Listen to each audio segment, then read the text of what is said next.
Mesdames, Messieurs, merci beaucoup d'être avec nous dans ce dernier débriefing de 2017. Cet ultime débriefing sera consacré, entre autres, à la rétrospective de cette année. Au sommaire de cette émission, ce cadeau de Noël pour la République démocratique du Congo, la promulgation des lois électorales et des finances. La CENI se réjouit de ce que 2 contraintes majeures sont levées. Et plus de 700 partis politiques tout de même. Le seuil de représentativité ne s'impose-t-il pas tout naturellement? Le législateur n'a-t-il pas raison d'invoquer des candidatures fantaisistes? Une caution de 1 000 $ environ pour une candidature à la députation nationale est-elle inaccessible? N'y a-t-il pas danger à ouvrir la porte des institutions aux indigents? Il y a une évidence, le schéma burkinabé semble avoir échoué. Il faut donc repenser de nouvelles stratégies. Cette marche du 31 décembre, c'est ce dimanche, le 31, le jour de la Saint-Sylvestre, cette marche des catholiques, on va en parler. Je suis avec Zachary Kenda, il est de l'UDPS, Yannick Tissola, il est du PPRD, tous deux avocats de formation. Monsieur Kenda, Monsieur Tissola, bonsoir. Bonsoir, madame. Promulgation, le 25 décembre dernier, des lois électorales et des finances. La CENI se réjouit de ce que 2 contraintes majeures sont levées. Maître Kenda. Merci, madame.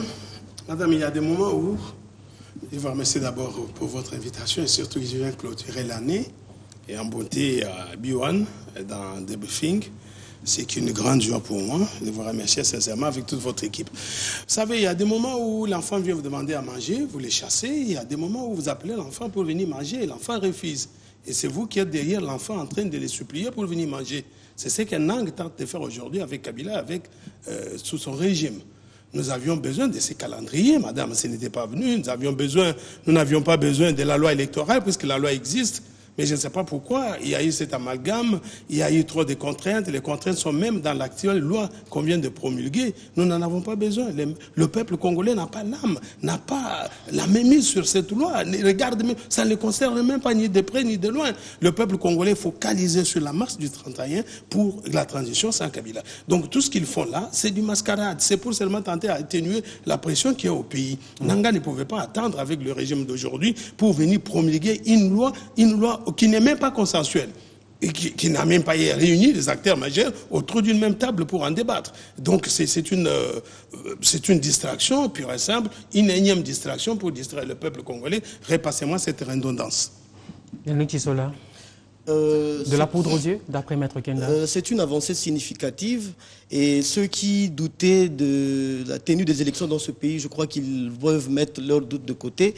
Nous allons aller bel et bien aux élections et nous n'allons pas suivre toutes les tergiversations de l'UDPS qui est spécialisée en des rendez-vous manqués. Vous vous rappellerez que l'UDPS n'a pas été au rendez-vous des élections de 2006, il n'a pas été au rendez-vous du référendum de 2005, donc ils sont en train de suivre leur propre logique. C'est une succession d'erreurs, une suite d'erreurs, et il s'en rendra après lorsque tous les mots qu'ils avancent ici ne vont pas tenir, parce que le peuple congolais est focalisé sur ces élections. Vous avez vu qu'ils appellent des mots d'ordre, ils lancent des mots d'ordre qui ne sont pas suivis. Ces mots d'ordre ne sont pas suivis tout simplement parce que le peuple congolais sait que la date la plus importante, c'est le 23 décembre 2018, où nous allons aller fêter la démocratie congolaise, nous allons aller élire nos députés, nos représentants à tous les niveaux. Donc je pense que nous n'allons pas entrer dans ce schéma ou dans cette folie de penser à une transition sans Kabila qui ne repose sous aucun fondement juridique. Nous sommes les légalistes et pour l'instant, nous allons donc suivre ce que le calendrier, les étapes importantes du calendrier électoral. Les partis politiques ne semblent pas se préparer aux élections, préférant appeler à des manifestations qui ne sont plus très suivies. Madame, je vous ai déjà fait, pas une remarque, mais je vous ai toujours rappelé qu'il faut savoir qui vous appelez sur votre plateau. C'est quand même une grande chaîne. Nous ne pouvons pas être quand même sujets à des répétitions du genre refrain de tout le temps de la chanson. Vous verrez que jusqu'à la fin de l'émission, il ne va même pas parler du bilan de Kabila. Il ne va même pas parler de l'action de son gouvernement. Il vient que pour... Non, on vient que sur le plateau. On vient que pour le plateau pour parler des opposants, comme si l'opposition n'est pas constitutionnelle. Et on parle de la constitution de laquelle? Madame, quel mot d'ordre qu'on refuse quand vous réprimez avec des millions de militaires dans la rue?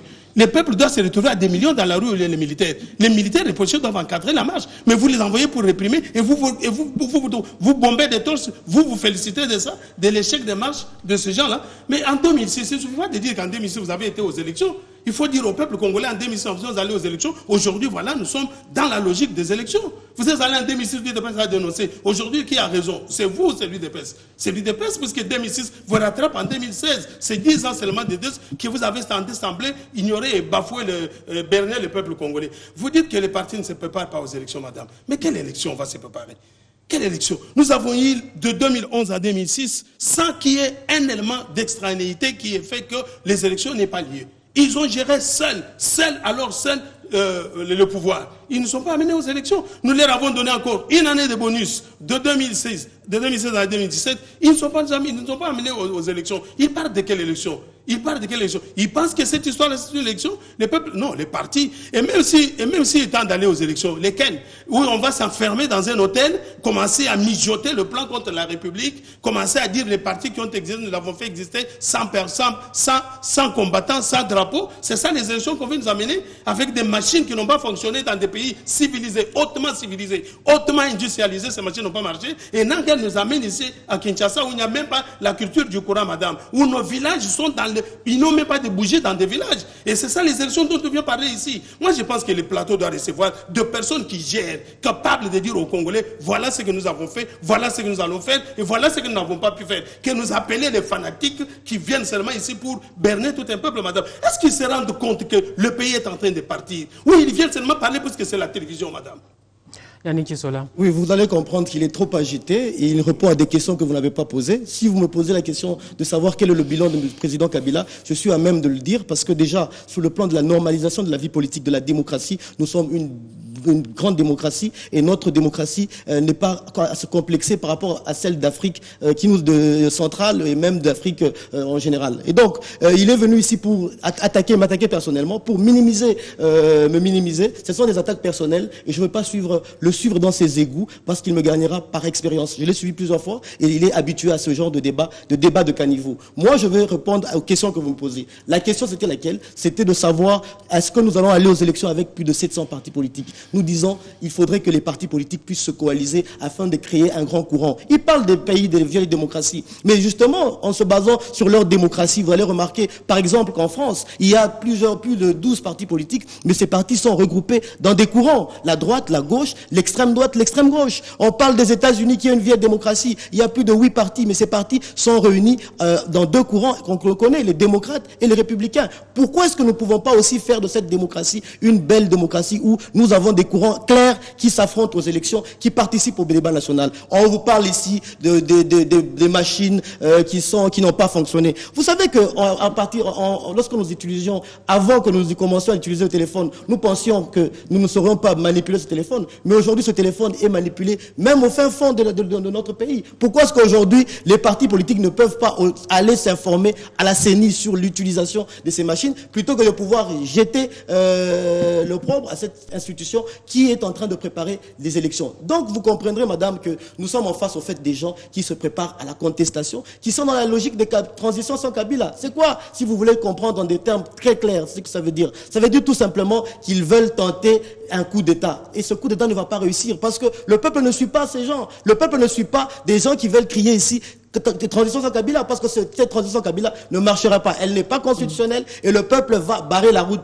Et le peuple est en train déjà de montrer des voies, de montrer des couleurs en disant qu'elle ne suit pas cette opposition. Pourquoi? Parce que cette opposition est essoufflée, elle n'a pas de vision, elle a fait de Kabila dégage un projet politique et aujourd'hui elle est à court d'arguments, elle est à court d'idées. Voilà pourquoi elle se résout à venir insulter les gens sur les plateaux. Alors je l'ai dit en début d'émission, dans le sommaire, il y a une évidence, le schéma burkinabé préconisé pendant longtemps ici semble avoir échoué. Est-ce qu'il ne faut pas penser à de nouvelles stratégies, Maître Kenda? Nous n'avons pas parlé de Burkina Faso, nous sommes les Congolais, nous. Nous ne sommes pas les Burkina Faso. Nous avons dit à qui que nous avons les plans de Burkina Faso. Et quand j'entends, on parle de peuple. C'est quel peuple? C'est lui qui fait les pieds chaque jour ici à Kinshasa, qui n'a pas d'hôpitaux, ni d'eau, ni courant. C'est ce peuple dont on parle. On parle de quel peuple? Moi, je ne peux pas faire les débats de caniveau, madame. Je les ferai le jour où le peuple congolais est en train de manger sérieusement, de se faire soigner, d'étudier, de défendre, de soutenir des thèses plausibles qui amènent quand même des innovations. Ce jour-là, je ferai un débat de caniveau. Mais tant que le peuple congolais est à genoux, en train de manger les friperies, aujourd'hui, c'est une grande richesse dans ce pays. Et on parle de quel peuple? On parle de quel débat? Je ne peux pas faire les débats qu'à nous. Moi, j'ai fait beaucoup de débats. Je crois que je suis d'une grande formation politique qui se bat sans aller chercher des miettes au pouvoir, mais qui se bat réellement pour le peuple. Si c'est ces peuples, si c'est pour ces peuples dont on parle, je suis désolé, madame. Quelles sont les nouvelles stratégies? Il n'y a pas de nouvelles stratégies. Les stratégies, nous ne sommes pas les maquisards pour avoir des stratégies. Nous avons des stratégies démocratiques. L'article 64 nous accorde des stratégies de descendre dans la rue, de marcher pacifiquement jusqu'à ce que le dictateur va partir. Nous n'avons pas de stratégie d'aller chercher les armes. Nous n'en avons pas. C'est pas notre culture, madame. Le 19 décembre dernier, la marche n'a pas abouti. C'est tout à fait normal, madame. C'est tout à fait normal. Ça peut réussir, ça peut échouer. Burkina Faso, de vous invoquer, n'existe pas à la veille, n'existe pas seulement au jour qu'ils ont réussi. Burkina Faso existait des années avant. Ils ont subi la dictature des années. Ça, c'est réussi, ça a réussi. Le 30 juin, quand nous avons eu l'indépendance, il y a eu combien d'années que nous étions esclaves, madame? Ça arrive pas tous les jours. Ça arrive à un jour où le peuple dit, aujourd'hui, ça n'est trop comme aujourd'hui, on nous pousse à cette forte-là pour aller chasser M. Kabila au pouvoir. Mais sinon, nous sommes dans les stratégies démocratiques qui sont issues dans l'article 64 à son premier alinéa, où on nous demande de tout faire en œuvre pour faire partir ceux qui veulent prendre le pouvoir par la force ou ceux qui conservent le pouvoir et l'exerçant non conforme aux lois de la République. Donc nous ne suivons pas le modèle de Burkina Faso. Ça peut arriver, c'est bien, ça ne peut pas arriver. Ce ne sont pas nos stratégies. Nous avons des stratégies pacifiques de faire comprendre à Kabila que vous avez fait. D'ailleurs, il a bénéficié beaucoup de Dieu. Il devait être très heureux. Il a eu le pouvoir trop jeune, il est marié, il est père des enfants, il est milliardaire, il a dirigé un grand pays à la dimension continentale. Je crois qu'il a tous les avantages possibles de se retirer calmement et de jouir de tous ces biens-là, madame. Et d'être surtout le premier président à être consolidé. Mais Kabila avait remis ce pays, nous avions cru de Dieu, nous avions cru en lui à un moment donné, lorsqu'il a organisé 2 fois dessus des élections pluralistes, quelle que soit la qualité, ça nous disions qu'on va améliorer avec les autres présidents qui viendront. Malheureusement, aujourd'hui, l'homme est en train d'effacer toutes les œuvres à lesquelles nous avons convié de faire confiance. Et il nous a fait confiance, il nous a demandé de faire confiance à ces œuvres. Il est en train de les effacer une à une. Le 31 décembre, c'est ce dimanche, à Netisola, les catholiques prévoient de marcher pour libérer le pays, ce sont leurs termes. Et si ce dimanche décembre en République démocratique du Congo, c'était notre schéma burkinabé? Madame, je suis sûr que vous ne croyez même pas ce que vous dites. Parce que le peuple ne croit plus à cette opposition. Et voilà pourquoi elle fait appel aux évêques pour venir en rescousse. Je voudrais d'abord condamner cette manière de faire de nos évêques qui transforment l'Église de Dieu en un siège d'un regroupement politique. Nos paroisses sont devenues le temple de la politique. Ça, ce n'est pas cela la mission première que Christ a donnée à ses pasteurs. Je crois qu'ils doivent revenir à la raison. Nous sommes un pays laïque. Les évêques doivent revenir à la raison. Mais je veux vous dire, madame, que c'est une opposition qui est en train de gesticuler parce qu'elle veut rendre l'âme. Cette opposition n'existe plus. Voilà pourquoi maintenant ce sont les évêques. Et vous allez entendre après les évêques, ça sera, je ne sais pas moi, qui viendra à la rescousse. Le peuple ne suivra pas ces mots d'ordre infondé, parce que le peuple est attaché au calendrier électoral. Aujourd'hui, nous avons un calendrier électoral. Aujourd'hui, nous avons une loi électorale qui fixe des échéances. Nous savons quand est-ce que nous irons voter. Pourquoi nous irons encore dans la rue? Voilà pourquoi le peuple ne boude l'opposition. Voilà pourquoi le peuple ne suivra pas tout ce qu'ils disent, parce que le peuple attend à ce que le 23 décembre, elle aille se choisir des dirigeants. Cette façon de vouloir bloquer, de vouloir faire obstruction est antidémocratique. Des gens qui appellent, qui crient, des voleurs qui crient aux voleurs. Ils disent que c'est le Kabila qui est dictateur, alors que c'est eux qui veulent empiéter cette démocratie, qui veulent paralyser cette démocratie, qui veulent détruire ou mettre fin à cette démocratie, comme leurs pères ont fait en 65. Vous savez qu'en 65, nous devions assister à une première alternance pacifique, n'eût été le coup d'État de Mobutu Tshisekedi et leurs copains. C'est la même chose qu'ils veulent faire maintenant. Et je voudrais dire que le peuple, les jeunes, ne vont pas répondre à cet appel. Les jeunes vont fêter la Saint-Sylvestre. Comme d'habitude à Kinshasa, nous allons envahir des terrasses, nous allons envahir des maisons de Dieu pour louer le Seigneur pour cette année nouvelle qui commence. Une année électorale parce que le Congo a la baraka. Toutes les personnes qui font des prédictions machiavéliques, des prédictions qui veulent, qui touchent à notre démocratie, ces personnes vont partir et vont laisser le Congo tel qu'il est. La marche de ce 31 décembre, ce n'est pas à proprement parler l'appel de l'opposition, mais c'est à l'appel des laïcs catholiques. Elle aura un peu plus de chances de réussir, d'après vous? Il parle de quelle démocratie? Il parle de quelle démocratie? Une chose sans contraire. On parle de la marche de ce 31. La marche de ce 31. Madame, j'arrive. Mais la démocratie lui-même ne respecte pas les prescriptions de la Constitution. C'est ça, démocrate. Organiser des élections dans les délais, partir, savoir partir à temps. Madame, les évêques, lui, il est qui pour donner des leçons aux évêques? Dieu, le tout-puissant vainqueur, qui pouvait ne fût-ce que dire et qui peut dire ne fût-ce qu'un souffle, tout s'est fait. Il a tué même les mouches en Égypte, madame. Dieu qui a créé la terre et l'univers, il a tué même les mouches en Égypte pour faire partir d'Israël et de l'Égypte. Il a des leçons à donner aux évêques. Les évêques sont des chrétiens. À part la chrétienté, ils sont des citoyens à part entière dans ce pays qui souffrent. Ils ont des bandimis dans les églises qui ne savent pas donner l'offrande. Or, c'est d'une des voies pour que le peuple soit béni par Dieu. Il faut donner l'offrande, il faut donner la dîme. C'est l'exigence de la Bible, madame. Il est qui? Dieu a tué. Dieu a tué. Dieu a tué en Égypte. Dieu, qui peut le reprocher aujourd'hui, madame? Qui peut le reprocher? Il a tué. Vous comptez sur les catholiques pour réussir? Il parle de l'opposition. Vous savez que ce sont des gens qui ont une constitution d'un seul article. La majorité aujourd'hui, les minorités aujourd'hui au pouvoir, n'a qu'une constitution qui n'a qu'un seul article, 78, où le chef de l'État reste en place jusqu'à l'installation. C'est fini. C'est le seul article qu'ils connaissent. Mais l'article qui parle de l'opposition, ils ne connaissent pas. L'article qui parle de manifestations pacifiques, tout ça, ils ne savent pas tout ça, madame.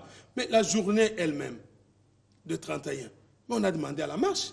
Vous voulez quoi? Vous voulez que nous prenions les armes? C'est ce qui nous est reconnu par la Constitution. La Constitution, l'air qui a un seul article 78, la nôtre a plusieurs articles où on nous demande de manifester pacifiquement. C'est la seule façon civilisée, la seule manière de le faire. En France, il n'y a pas longtemps qu'on réclamait pour le travail, on a réclamé, on a fait des marches et des marches, madame. Je crois presque 2 ou 3 mois.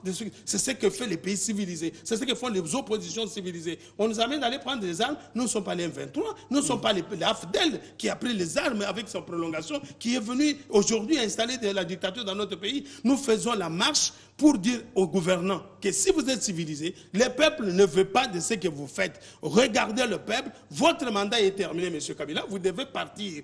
C'est tout ça l'essence qu'on donne à cette marche. Et le peuple souffre sérieusement. Ils ont seulement le courage et le culot de venir parler du peuple, je ne sais pas lesquels, de venir parler de la Constitution, je ne sais pas laquelle, madame. De plus en plus, les appels à la mobilisation échouent. Félix Tshisekedi l'a reconnu. Le peuple est fatigué, mais à la base de l'échec des appels à mobiliser de l'opposition, il y a la répression sanglante. Yannick Tissola, oui, madame, qui les évoque. Madame, j'ai l'impression que mon contradicteur ne lit pas la Bible. Parce que s'il avait l'habitude de lire la Bible de temps en temps, il comprendrait que Jésus avait fouetté dans la synagogue. Jésus avait fouetté ces évêques-là, justement, qui étaient en train de transformer la synagogue, la maison de Dieu, en caverne de voleurs. Donc, nous sommes là en face des évêques qui, en principe, doivent avoir le fouet de Dieu. Je ne veux pas, moi, les fouetter, mais Dieu qui va les fouetter, parce que Dieu les a appelés à prêcher l'évangile, prêcher la bonne nouvelle, c'est-à-dire la recherche du royaume des cieux. Et le reste sera donné par surcroît. Et donc, s'il n'a pas l'habitude de lire la Bible, ce soir, quand il rentre à la maison, qu'il ait le temps de lire la Bible. Il appelle à manifester. Vous allez parler de manifestations. Nous sommes dans cette ville. Ce ne sont pas des manifestations, ce ne sont pas des marches pacifiques. Ce sont des pillages. Et même en France, on a refusé, le gouvernement français avait refusé que la marche, une marche récemment, parce qu'il y avait des pillages, il y a des pilleurs, il y avait des casseurs. Vous parlez des gens qui appellent à manifester et qui brûlent des véhicules de transport en commun, Transco. Des gens qui appellent à manifester et on les revoit dans les magasins des Chinois. Chaque fois qu'on leur donne l'autorisation de manifester, ils s'attaquent aux écoles, ils s'attaquent aux privés qui ne participent pas à leur marche. Et vous voulez qu'on continue à autoriser des marches? Ils appellent à manifester et ils transmettent dans les réseaux sociaux des messages de haine, des messages de violence, des messages qui font l'apogée de l'insurrection. Et vous voulez qu'on accepte cela? Nous ne sommes pas, nous dirigeons, nous sommes à la gestion et nous avons la protection des millions de Congolais. L'UDPS n'est pas un parti-État qui doit se confondre au peuple. L'UDPS est une frange de la population. Elle ne doit pas aujourd'hui contraindre le reste de la population à la violence parce qu'elle n'est pas au pouvoir. Et j'entends ici des arguments à faire rire. Écoutez, vous allez rester faire le théâtre, nous allons rester faire la politique. Et nous, la politique, c'est quoi? La politique, c'est que nous allons gérer ce pays avec beaucoup de responsabilités. Nous n'allons jamais accepter que vous passiez à brûler. Quand vous appelez à manifester, vous appelez à brûler, vous appelez à détruire la chaussée avec des pneus. Ça, nous n'accepterons pas. Si vous allez continuer à égayer le peuple, continuez à égayer le peuple en faisant le théâtre, nous allons continuer à diriger. Zachary Kenda. Oui, la politique n'est pas la violence lors des manifestations. Oui, madame, la politique n'est pas l'art des mensonges. Ce n'est pas un lieu de malhonnêteté avéré. Mais si Jésus-Christ, qui est Dieu qui pouvait pardonner, n'a pas pardonné les gens dans les synagogues, il les a fouettés, il les dit. Et comment il va dire aux évêques de ne pas fouetter ceux qui font souffrir la créature de Dieu? Jésus est Dieu, il pouvait pardonner ces gens-là. Il n'a pas pardonné, puisque c'était sacré. Et aujourd'hui, les évêques savent que le peuple souffre, c'est la créature de Dieu, c'est l'image de Dieu. La misère a atteint son achicombe et l'évêque dit, pas question, nous nous mettons debout. Ce sont des citoyens comme lui, comme moi. C'est trop malhonnête, madame, de le dire ainsi. Non, Jésus n'a pas de problème. Les casseurs lors des manifestations. J'arrive, madame, j'arrive. Dans cette ville, nous avons accueilli Tshisekedi combien de fois? Dans cette ville, combien de fois? Combien de fois ça a tourné au drame? Nous avons tenu des meetings de marche encadrés. Ça a tourné à quel drame? Pas plus tard qu'ils étaient au stade du 24 et nous étions sur la place triomphale. Tout s'était terminé calmement bien. Un jour plus tôt pour eux et un jour plus tard pour nous, tout s'est passé bien lorsque nous sommes encadrés. Quelle est la marche qui a été encadrée, qui a tourné au drame? Mais quand vous venez, vous tuez les gens. Quelqu'un qui sort de chez lui pour aller marcher pacifiquement, il commence à recevoir des balles, madame. Quelle est son attitude sur les chemins de retour pour se défendre? Il ne peut que faire ça pour se défendre, pour se défouler, pour s'en prendre au pouvoir. Ce ne sont pas les premiers à faire les casses. Je ne sais pas si vous connaissez l'histoire de la législation sociale. La législation sociale, ça s'est construit, madame, dans des casses, dans des pillages, dans des marges terribles. Aujourd'hui, il n'y a rien. Je ne sais pas s'il a connu l'histoire de la Révolution française.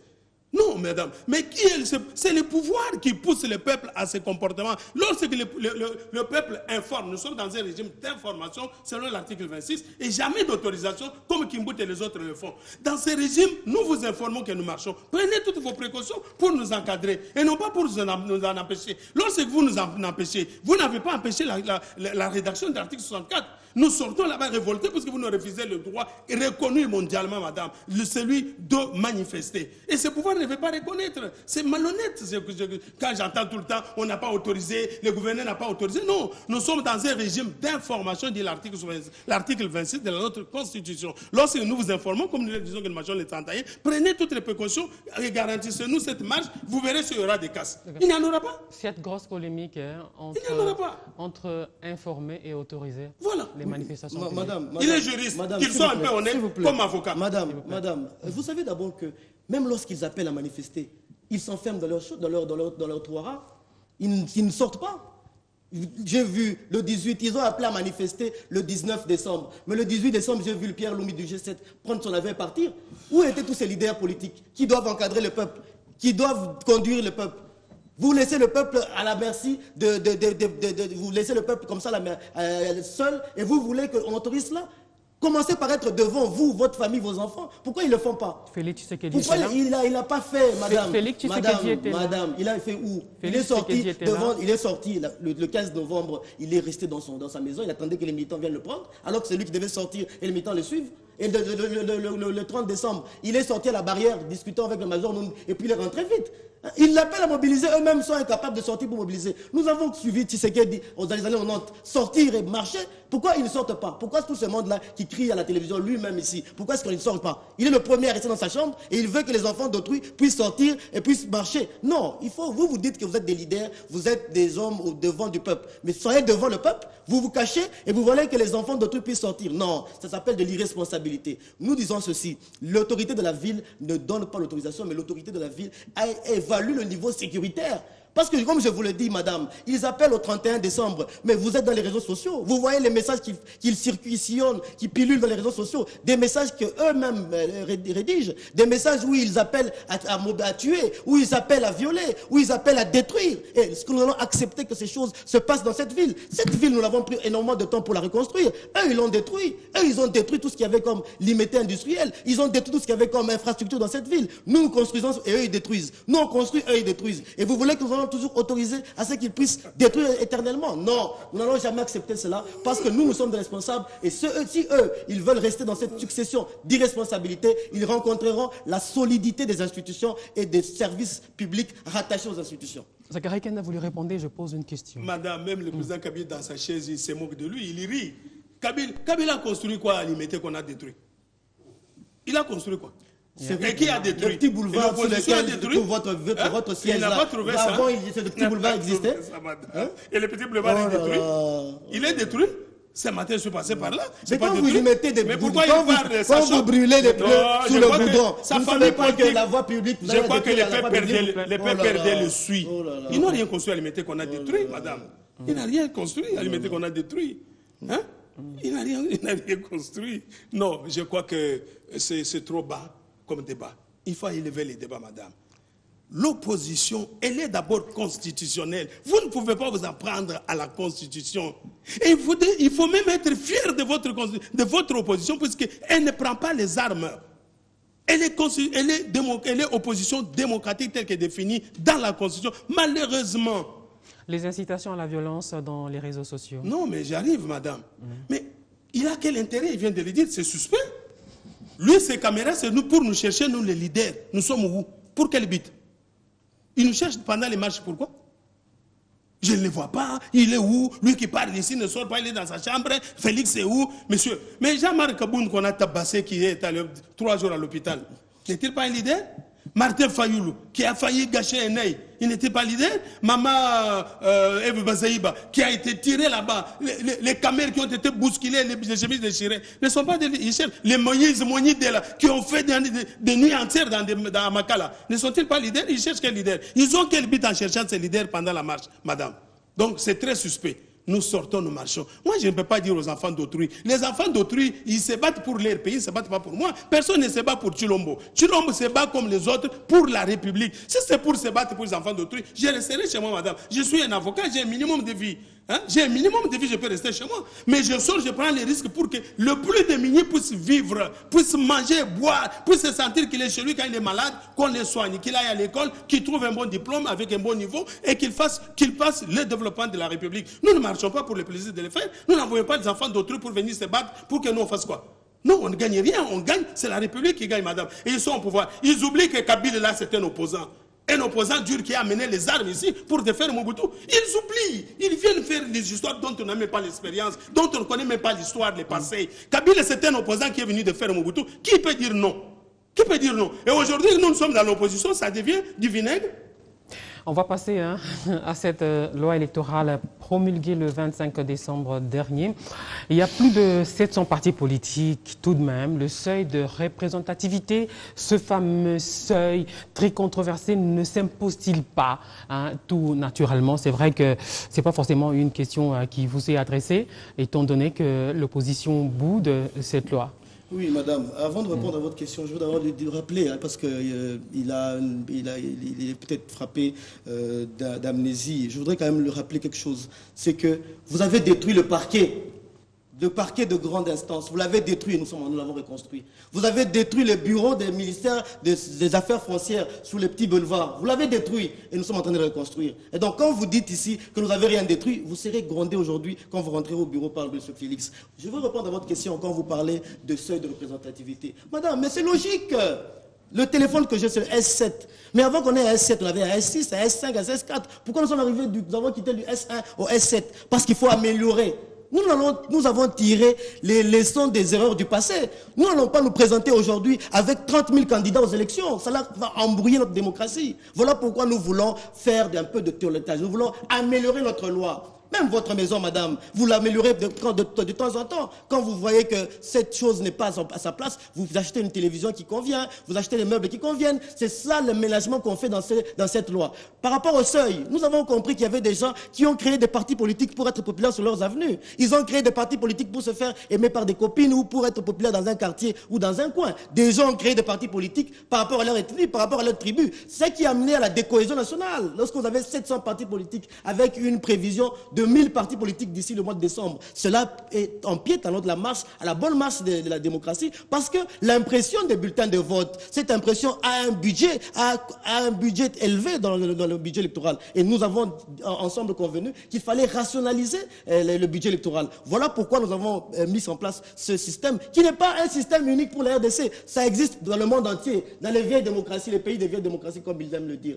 Ça existe. Ça permet à ce que tous ces partis politiques, si vous êtes un parti politique, politique confiné dans votre quartier comme les CID et autres, vous allez être candidat au municipal. Si vous êtes un parti politique confiné à une tribu comme leur parti, vous allez être candidat, c'est pas moi, provincial. Mais si vous êtes un parti implanté comme le nôtre, un parti implanté sur l'ensemble du territoire national, vous allez participer au débat national. Voilà pourquoi nous avons mis ce système pour permettre à ce que des partis sérieux, des partis qui sont implantés sur le plan national, qui sont représentés sur le plan national, puissent participer au débat national, plutôt que des partis qui sont confinés sur leur tour des avenues. On a compris, l'UDPS a une assise nationale, hein. C'est un immense parti. Alors, ce seuil ne s'impose-t-il pas? Quel UDPS? Parce qu'il y a des UDPS. C'est quel UDPS? C'est quel UDPS? Quel UDPS? Je ne sais pas qu'est-ce qu'il le prend, madame. Il n'a plus de respect envers personne, même en ses propres autorités. Mais il y a du respect quand même envers Minakou. Minakou qui a inventé un système, qui a créé des partis sans drapeau, sans combattants, qui vous a donné une majorité préfabriquée. Il y a du respect envers lui. Il l'a dit dans une vidéo qui a circulé le monde entier, monsieur Yannick. Les partis de la mosaïque. Il faut avoir du respect envers vos autorités qui ont fait faire quand même quelque chose, qui ont fait exister des partis qui n'existent pas. Et qui crée les partis politiques, madame? C'est l'opposition? À quel ministère? Quel est le ministère de l'opposition qui crée les partis politiques? On est à plus de 700 maintenant. C'est une honte. Mais qu'ils disent d'abord le ministère de l'opposition qui crée les partis politiques. Si ce n'est pas son pouvoir. Si ce n'est pas lui qui a créé les KKK, les PPP, les II, les O et leurs femmes. On l'a dit, nous avons entendu. Et leurs épouses, des partis sans assises, des partis sans drapelés, des partis sans fanion, des partis sans symbole, madame. Ils se sont dit qu'ils l'ont fait et ils viennent crier ici, le volet qui est au volet. C'est ça morale, ça. C'est ça morale. L'UDPS n'a pas le problème d'assises. Je l'ai dit sur une autre chaîne. Personnellement, je ne vois pas d'inconvénient pour ces seuils. Personnellement. Mais nous avons en face de nous des acteurs de mauvaise foi qui changent les règles du jeu pendant le jeu. Ils ont eu 5 ans de mandat. Pourquoi n'ont-ils pas changé les règles du jeu? Pourquoi les font-ils toujours à une semaine des élections? De 2 tours à tour unique. Nous avons une loi électorale qui ne souffre pas d'application, qui nous a conduit aux élections pendant 2 fois successives. Cette loi-là, elle est là. Quelle est son imperfection? On ne montre pas l'infection de cette loi. Les partis politiques, ce sont eux qui les ont créés. Ils ne peuvent pas parler de leur propre turpitude, madame. C'est quand même inconséquent de ce qu'ils pensent et de ce qu'ils raisonnent. Nous avons une assise nationale et internationale même. Nous n'avons pas besoin de cette assise. Nous disons qu'ils ne peuvent pas le faire, ils ne sont pas mandatés à le faire, ils sont hors jeu. D'abord, ils sont hors mandat. Ils sont en train d'expédier les affaires courantes. Dût était cet accord, ça serait la pure illégalité et la pure illégitimité dans ce pays. Mais vous ne devez pas nous amener chaque fois, toujours vous là, vous nous amenez et avant de modifier, vous vous enfermez dans des chambres, des hôtels pour mijoter ce que vous pouvez faire contre la République. Vous ne le faites pas contre l'opposition, chers compatriotes. Vous le faites contre la République démocratique du Congo. C'est elle qui en pâtit, qui n'est pas développée aujourd'hui, qui n'a pas de structure. Vos enfants n'étudient pas, ne mangent même pas comme les véritables enfants d'un avocat. Un avocat n'a même pas le temps d'aller faire la politique, puisqu'il n'a pas le temps de compter sa richesse, madame. J'aurais pu avoir des richesses incommensurables où je manque le temps de les compter. Mais je vis en politique. C'est parce qu'il n'y a rien à faire dans ce pays. Donc on ne fait pas pour l'opposition. Les manières que vous travaillez pour l'opposition au lieu de travailler pour la République, l'opposition ne vous empêche pas. Vous dites que nous avons détruit le parquet général. Mais vous avez détruit la démocratie. Vous avez implanté la dictature. Qu'est-ce qui est plus grave? Qu'est-ce qui est plus scandaleux? Si on a détruit le parquet général, encore c'est vous qui êtes venus déranger notre permanence. Donc nous, à l'UDPS, nous sommes allés brûler notre permanence et nous avons tué nos combattants. Vous êtes sûr? Si nous avons détruit le parquet général, mais vous avez détruit la démocratie, ça c'est impardonnable, monsieur. On passe à la caution de 1 000 $ environ pour une candidature à la députation nationale. Pour beaucoup, c'est inaccessible. Mais il y a cette question, est-ce qu'on est en train là d'ouvrir la porte des institutions aux indigents? 1 000 $, c'est oui, pas, madame, je vais faire un petit recul quand mon frère parle de changer le jeu. Il reste 10 minutes. Oui, changer les règles du jeu avant le jeu. Mais le jeu n'a pas encore commencé. Le jeu, c'est le 23 décembre. Voilà. Le jeu, c'est le 23 décembre. Nous sommes en train de parler des règles qui vont justement formaliser ce jeu qui va se passer le 23 décembre. C'est cela. Vous parlez de la dictature. Mais qui a détruit la démocratie dans ce pays? C'est Tshisekedi, Mobutu et ses copains. Vous parlez, vous vous vantez comment vous êtes expérimenté, mais vous ne lisez pas l'histoire. C'est Tshisekedi qui a détué la démocratie, Étienne Tshisekedi, qui a pendu des premiers ministres, des ministres dans ce pays. Le stade des Martyrs porte le nom du lieu où on a pendu des ministres et un premier ministre. On a pendu et Tshisekedi a revendiqué. Aucun politique n'a revendiqué cela. C'est Tshisekedi qui a tué Lumumba avec Mobutu en 60. Vous voulez aujourd'hui dire que vous avez des leçons de donner en démocratie? Kabila est venu restaurer la démocratie. Jamais dans notre histoire, un président, un gouvernement va aligner 3 législatures, 3 élections de suite. Et vous voulez dire que cet homme est un dictateur? Les dictateurs, nous les connaissons. C'est vous qui avez détruit la démocratie. Et donc, parlons de la caution, madame. La caution de 1000 $. Nous serons sérieux. Lorsqu'on voudrait postuler ou lorsqu'on voudrait exercer des fonctions de député national, ne croyons pas que c'est juste à être un chef de quartier. Non, le député national, il est au sommet de la République. Le député national, il est au sommet des institutions. Et pour être à ce niveau-là, il faudrait quand même une certaine stature. Il faudrait avoir travaillé dans sa vie. Il faudrait avoir épargné, avoir eu de l'expérience. Nous n'avons pas besoin des gens qui vont aller à l'Assemblée pour dormir. Nous n'avons pas besoin des gens qui vont aller à l'Assemblée nationale pour s'émerveiller des personnes qui vont côtoyer là-bas. Nous avons besoin des messieurs qui arrivent là pour défendre la République, qui arrivent là pour défendre les lois. Et donc, 1000 $, ce n'est pas la fin du monde. Les Congolais ont extrêmement de l'argent. Les Congolais sont en mesure de pouvoir, surtout pour ceux qui veulent s'engager à ce niveau de responsabilité. Si vous n'avez pas des moyens pour payer la caution de 1000 $, vous avez des moyens pour payer la caution, par exemple, de 200 ou 300 qui est exigée pour être conseiller municipal. Mais soyez conseiller municipal. Pourquoi vous voulez tout commencer des ambitions au niveau national? Ce n'est que dans ce pays où, comme le dit, il n'a rien à faire, c'est faire la politique. Non, moi je fais la politique par conviction. Je ne fais pas la politique pour le business ou pour avoir de l'argent comme vous le dites. Mes enfants mangent pas par le biais de la politique, mes enfants mangent parce que je travaille et ils mangent par la sueur de mon front. Donc si vous n'avez pas des moyens et que vous voulez porter candidat, soyez candidat chef de quartier, soyez candidat chef de collectivité, laissez la députation nationale aux personnes qui sont expérimentées. Il faudrait que vous puissiez vous évaluer avant de pouvoir compétir. Ce n'est pas sorcier, ce que nous faisons. Zakari Kenda. Oui, madame, l'immaturité, c'est une 1000 tare. $. L'immaturité, c'est une tare. De prétendre que le jeu, c'est le 23 décembre. Non. À peine qu'on doit élire, qu'on proclame les résultats du président de la République, à peine on commence la préparation des élections pour les mandats à venir. À peine. Mais ici, on fait 5 ans, et au bout de quelques mois, on commence. On dit qu'on n'est même pas dans le jeu. C'est triste, je ne peux même pas répondre à ça. 1000 $. Yannick. Vous avez créé combien d'emplois? Et vous avez engagé combien de Congolais qui payent 1000 $? Combien? Vous-même qui êtes au politique, vous avez donné? Plus de 10 000 Congolais ont créé des entreprises. Allez au guichet unique, moi-même qui vous parle. Vous-même, allez au guichet unique, ça 200 $, vous avez une entreprise. Allez au guichet unique. J'en viens de dire. Mon cher Yannick, vous avez créé combien d'emplois? Et vous avez engagé combien de Congolais pour venir payer 1000 $? Allez à Goma, et ensuite, vous-même là, par votre comportement de détournement des deniers publics, vous avez donné du goût à tout le monde de faire la politique. Oh, la politique, c'est une vocation, c'est pas tout le monde qui va venir. Tout le monde vient parce qu'il En tout cas, ce n'est pas nous qui étions bénéficiaires de la zérénisation. Ils ont la même méthode. Ils ont la même méthode, madame. C'est-à-dire d'empêcher que l'auditeur n'écoute pas ce qu'on va dire, ce qui est important. Parce que quand il parle, les gens ferment leur télévision, ils n'écoutent pas. Ils écoutent peut-être mon message. Je ne me vante pas, je vous dis la vérité, madame. Madame, écoutez, 1000 $, ils vont les tirer d'où? Les fonctionnaires de chez vous, la Constitution ne leur interdit pas de faire la politique. Ils doivent démissionner avant pour aller faire la politique. Mais un fonctionnaire congolais, il va trouver 1000 $ où? Pour ne pas parler de création des emplois, parce que vous en avez créé 2 sur 80 millions de Congolais. Non, il faut se gêner. Il faut se gêner, madame. Les fonctionnaires de l'État doivent faire la politique. Ils vont faire la politique avec quel 1000 $? Les avocats que vous êtes, les magistrats, tous ces fonctionnaires. Madame, vous êtes journaliste, vous avez combien pour faire la politique? Et que dire de l'argent de la campagne électorale? C'est parce qu'on détourne. Ils ont détourné, ils ont amassé des colonnes d'argent. Je dis si quelqu'un... C'est pour exclure les gens. C'est un pouvoir malséant. Non, je pose une question très technique. Si quelqu'un n'a pas 1000 $ pour payer sa caution, où trouvera-t-il l'argent pour payer sa campagne électorale? Mais c'est la question que je suis en train de poser. La campagne électorale, on ne la fait pas avec l'argent. On la fait avec quoi? Pour donner aux gens. Non. L'argent, c'est pour juste faire des effigies, des histoires de visibilité. C'est de ça que je parle. Voilà. Le matériel électoral. Voilà. Mais ça ne peut pas se confondre avec la caution. La caution, ça, c'est intentionnel. Moi qui vous parle, Dieu de Branham est témoin. Je fais la campagne à 500 $ seulement à Tchekapa. J'ai battu Maker qui était le tout puissant ministre pendant 10 ans. Ministre de l'enseignement primaire. Et toutes les opérations de vote étaient entre les maîtres de l'enseignement. Les préfets, les directeurs, les enseignants, enseignantes. Je l'ai battu à plate couture à Tchikapa. Vous devez vérifier, madame. Avec 500 Avec 500 $ toute ma campagne. Alors que lui avait des millions.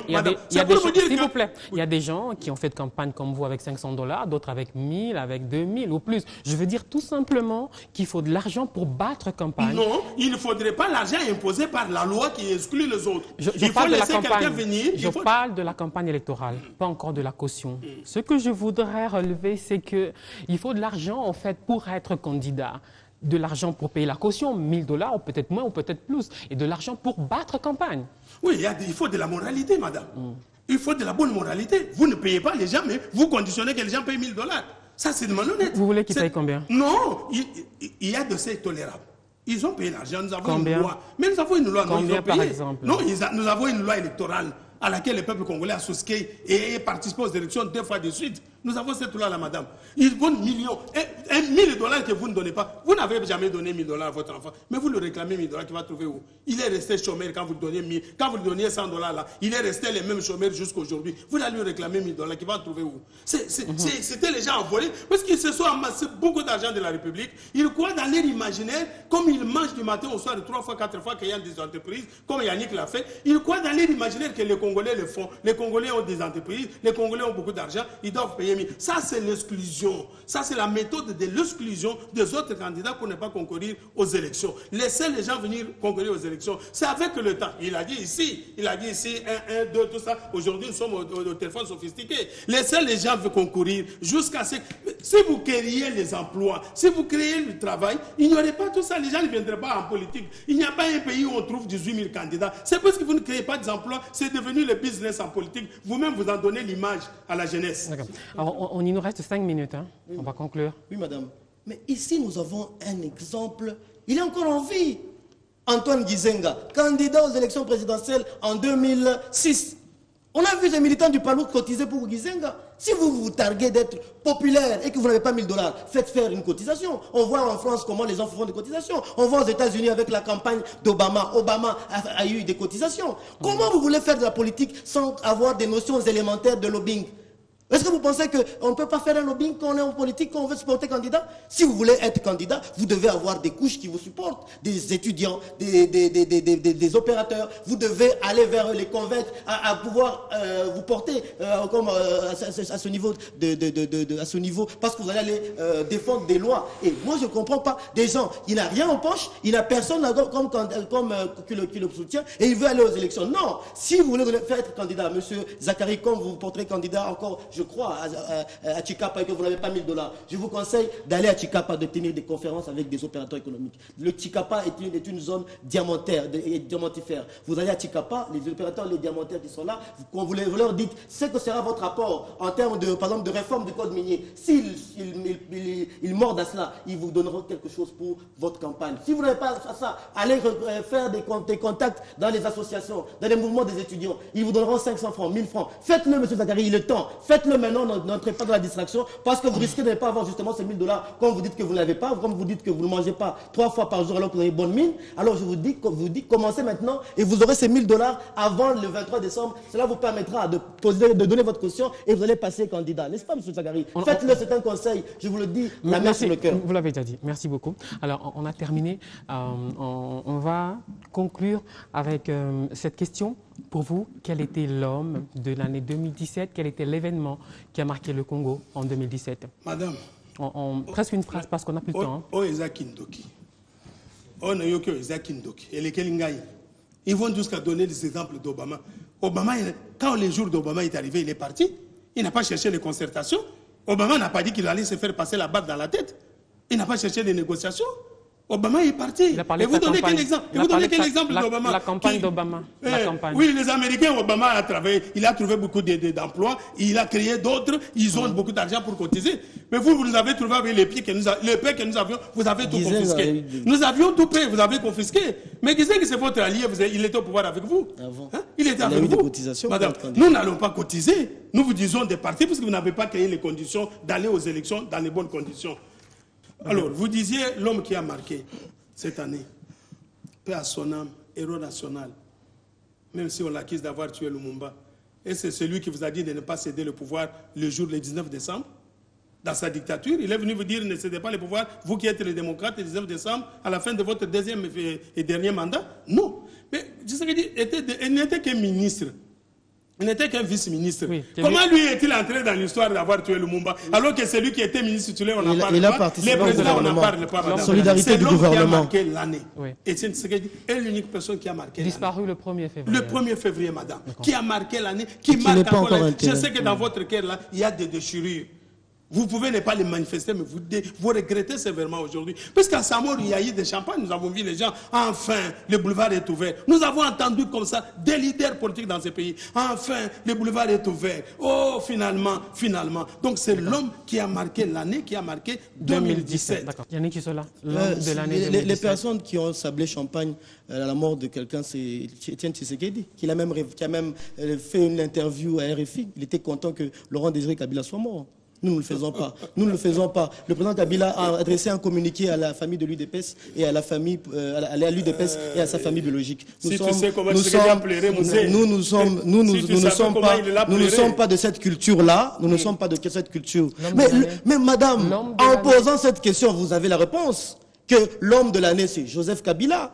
Joseph Kabila qui a réconcilié le peuple. Aujourd'hui, nous avons un gouvernement de large union nationale. Un gouvernement où l'UDPS est représenté par son président national, aujourd'hui, autorité morale. Merci beaucoup d'avoir suivi ce débriefing, le dernier de 2017. Merci infiniment, une tonne de merci à vous d'avoir été avec nous tout au long de cette année. Et en 2018, on sera encore et toujours ensemble, si Dieu le veut. Zachary Kenda de l'UDPS, il est avocat. Yannick Tissola du PPRD, avocat également, en rediffusion demain 7h15 sur Canal+, vendredi également 7h15 sur Canal+.